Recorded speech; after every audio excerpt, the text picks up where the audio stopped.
Alright, magandang araw sa inyo mga kabutsawals. Pero bago po ako magsimula, gusto ko munang pasalamatan yung aking mga viewers, yung aking mga subscribers, lalong-lalo na yung mga returning viewers dyan. Ano po, maraming salamat sa inyo.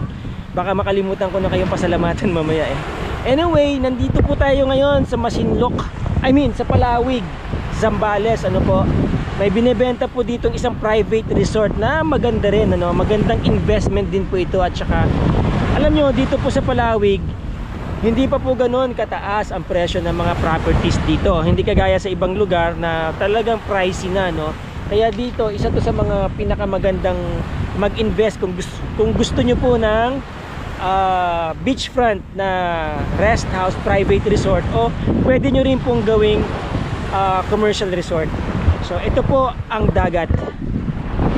Right? Yan, ang dagat. Yun, nandun ang sunset.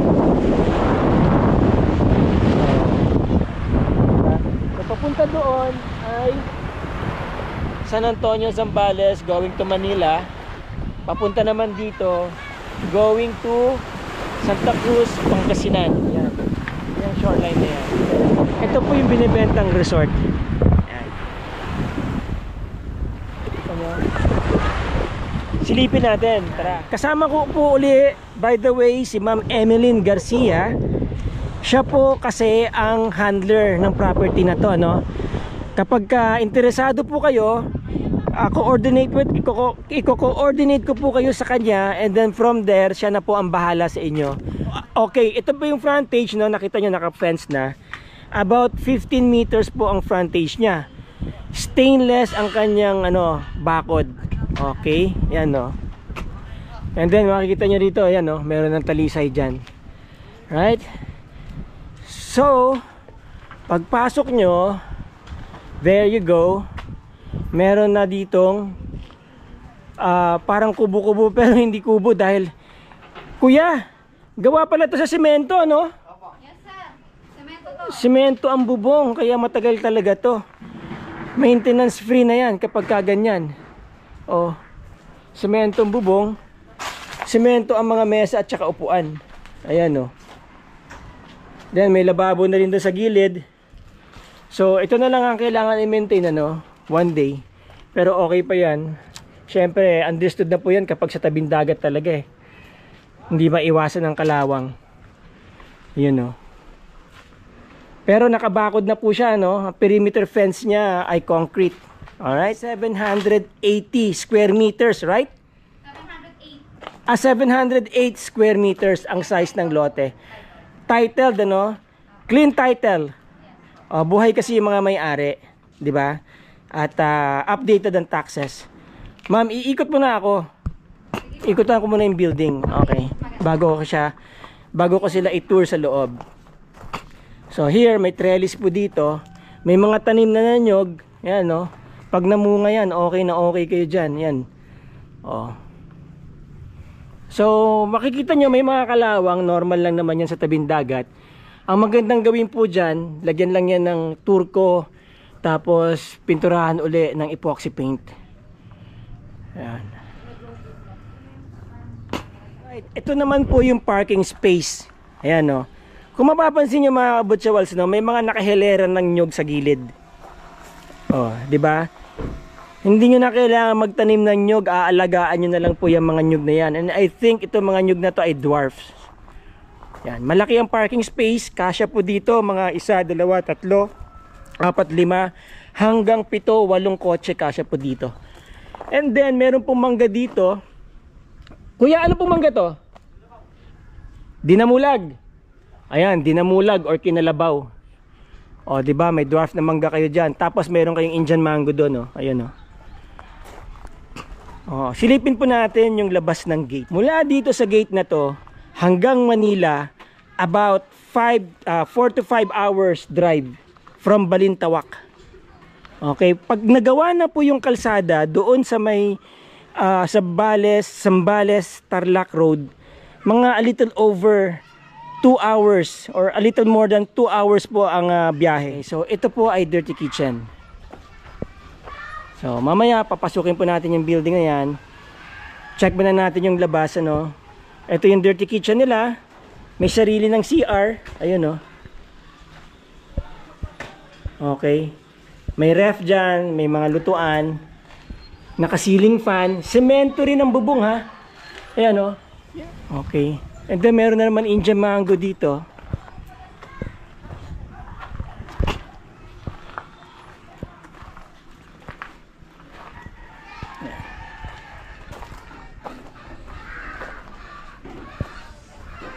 Okay. So, yon. Dire-diretso, tagusan dun sa harap. Right. So, silipin na po natin yung loob ng bahay. So, alright. Iyon yung beachfront, ano, mga kabutsyawals. Papasok na tayo ngayon sa bahay. Tara. Check natin po yung loob ng bahay. So, dito, merong veranda. Tutur tayo ni ma'am. Okay. Ma'am, may idea kayo kung ilang floor ang floor area ng bahay? Okay, anyway, ma'am, kailan po na-construct itong bahay?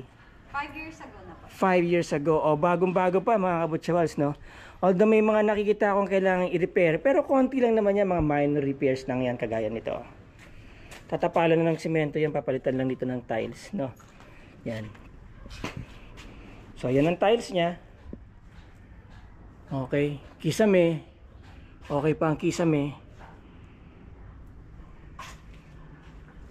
Naka-tiles ang wall. Yan, o. Brick tiles. Tapos, ito po ang loob. O, yun.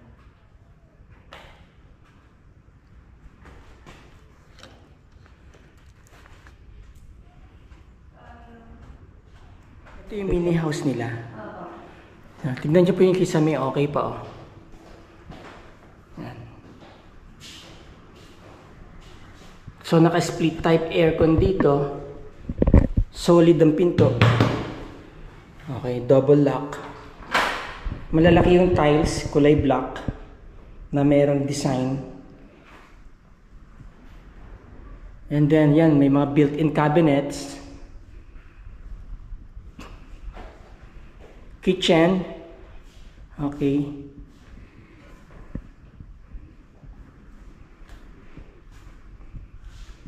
So lahat po na makikita nyo rito, ha, kasama po sa bibili nyo. Kasama sa price po yan. Kagaya nitong gasol. Okay, tapos meron na ring range hood. Ayan, o. Mga built-in cabinets. O. Okay. Ayos pa mga pintuan. And then nandito yung kanilang breaker. So okay pa po ang pintuan. And then meron pong kwarto dito. Yan. Yung bed may drawer. Ayan. Saan pa kayo sa video itong madilim, sir? Oo. Sa Ha? video kasi... Oo. Di bali okay lang. So, may split type aircon dito sa kwarto na to. And then may sariling CR. Ayan, o.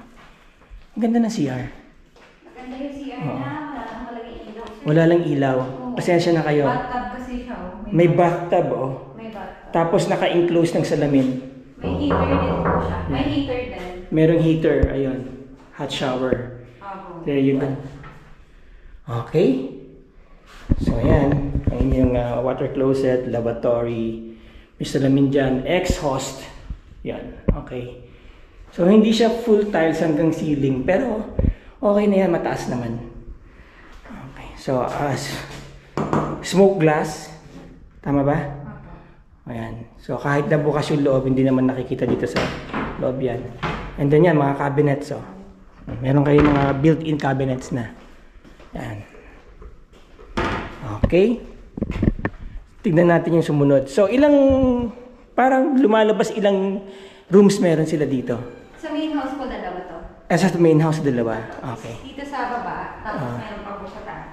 Alright. Sige, tignan natin.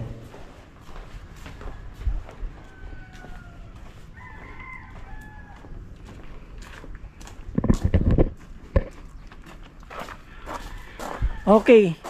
May mga shower sa labas, ha. Ayan, oh. Ngayon ko lang napansin. Hindi ko napansin kanina yan. May mga showers pala dyan. Alright. may mesa sa ilalim ng mangga. Malamig. So ito yung paakyat ng sumunod na pinakakwarto. Maluwag ang hagdan. Siguro mga 2 metro po itong hagdan niya, yung lapad.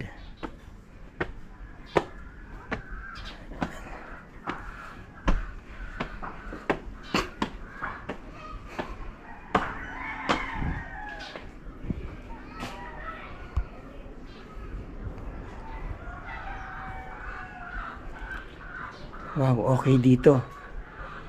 Ito yung pinaka-entrance sa kwarto. May entrance po dyan tsaka dito.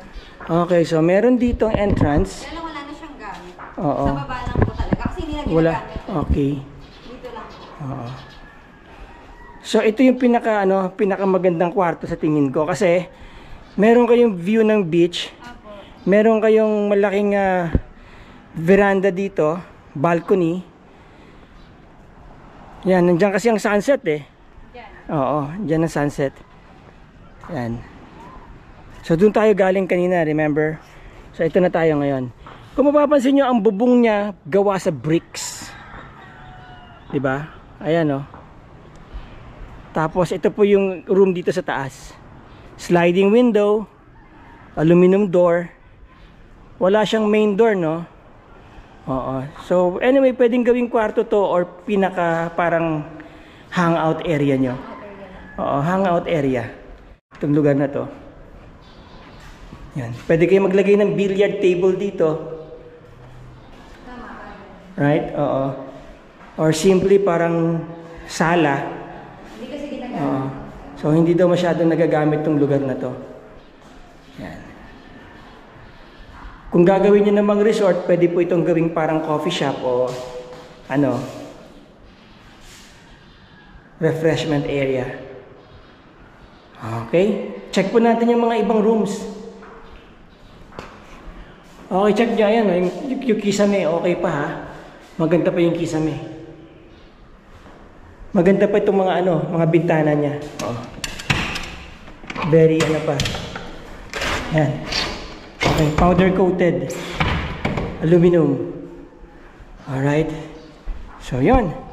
Check po natin dito sa kabila. Saan tayo sir? Sa 8 building sir. 8 rooms na to. 8 rooms na yan. Na pwede i-rent. Yan. Na pwede i-rent. Oo. Sa taas tayo sa baba. Sa taas na muna. Okay. Naka sa tatay. Nasa kanya ba yung susi? Opo. So meron pong 8 rooms dito na pwedeng for rent. Tay? Ay, So ito yung kisame dito sa taas. Ayan o. Sir, naka-open na pala. Oo. Naka-spandrels na rin siya ha. Aluminum spandrels. Okay. So ayan ang railings nyo. Parang kahoy. Po sa taas, 4 rooms sa baba. Ito po yung mga So may 4 na rooms po na pare-pareho lang naman kahit di na natin pakita yung nandoon. Opo. Okay, so ito 4 na rooms, ganito po yung klase niya. Included po yan sa stage yung mga gamit. Okay, yan. Lahat po ng gamit na makikita nyo rito ay kasama po sa presyo ng building na to, ng property na to. Okay, ayan. Ganda ng kisame nito ha. Napaparent din po ng 3.5 per night. Ilang heads? 4 heads. Opo. May sariling CR. Merong, ayan, vanity mirror, ba tawag dyan. Okay. And then, CR. Nice. Maliit lang ang CR, pero okay na. Shower, water closet. So, nandiyan ang lababo. Okay. PVC ang door.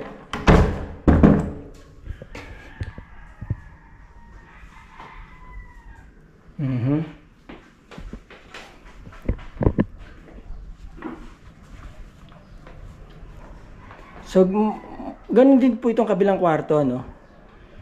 Yan. Pare-pareho lang ng floor space. Oh. Pare-pareho ng design. Okay, yan.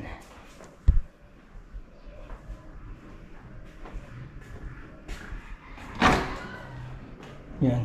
Pareho lang din ng CR. Ayan o. Alright. So, yan ang pintuan.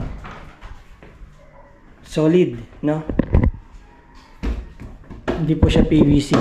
Magandang pagkakatirada. Okay.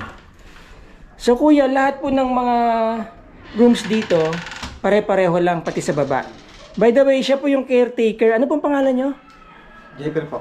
Jeffer? Okay, si Tatay Jeffer. Yan. Matagal na po yung caretaker dito. Meron pong tatlong talo. Meron na po kayong 3 taon. Taga dito po kayo sa Palawig. Yan, Tubong Palawig si Tatay Jeffer. Meron bang pababa dyan? Meron sir baba. Ayun, pwede palang bumaba dito. So, pwedeng umakyat doon. Dire-diretso doon sa kabilang building. At pwede rin namang dito. May access din po dito. May hagdan din dito. Ayan, oh. Yan. Okay po yung tiles nila. Hindi madulas. Maganda yung design. Ayan. So, yan ang mga kapitbahay nyo dito. Okay. Yan. Mga ma'am, sir. So, yan. Nakakita nyo na po yung building, ano. Lahat po ng nasa loob na yan ay kasama po doon sa presyong ibibigay ni ma'am. By the way, again, si Ma'am Emeline, siya po ang handler ng property na to. Kung interesado po kayong bilihin, ko-coordinate ko kayo sa kanya. Ma'am, again, gaano po kalaki yung area? The area is 700 square meter po. Sa title po. Title po yan. Apo. Yung mga may-ari po mismo ang pipirma. Yes po, buhay po lahat. Buhay po sila. buhay Mag-asawa. sila. Mag-asawa, okay. Yes po. Itong building po na to, kailan po ito na-construct? 7 years na po. 7 years na yung building. So, medyo bago pa, di ba? Opo, bago Oo. po. Hindi Sabi mo kanina, napaparent tong mga rooms na to. Yes po, napaparent po siya ng per room po ng 3,500. 3,500. So, meron Apo. silang 8 rooms. Yes po. 8 Okay. rooms po. Tapos may main house po na nakatapat sa beach. Alright. Beach front siya mismo. Okay. Yes.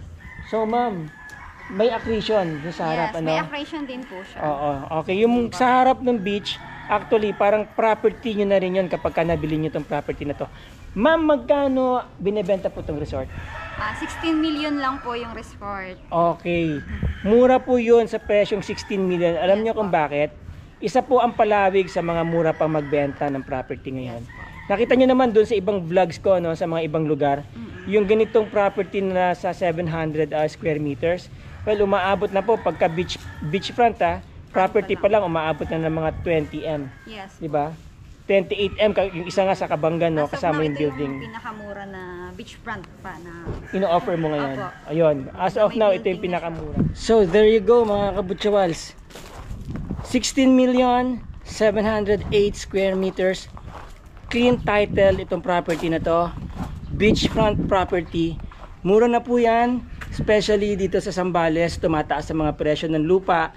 Kasi po, malapit nang matapos yung Zambales Tarlac Road. So, pag natapos po yung Zambales Tarlac Road, about more than a little 2 hours ay nasa Manila na po kayo kapag natapos yon. So, expect na tataas pa yung value ng properties dito. Kaya kung interesado po kayo sa property na to, get in touch. Andyan na po lahat ng aking contact details sa baba, no? Yung aking FB, yung aking Viber, WhatsApp, Smart Globe. Get in touch and then I'll connect you to Miss Emeline. Alright? At maraming salamat po sa aking mga viewers.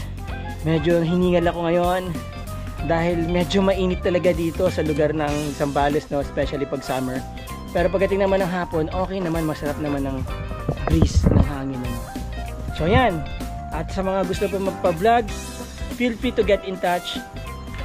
Pag-usapan po natin yung schedule. Around Zambales lang po muna tayo. Alright? Maraming salamat po mga kabutsawals.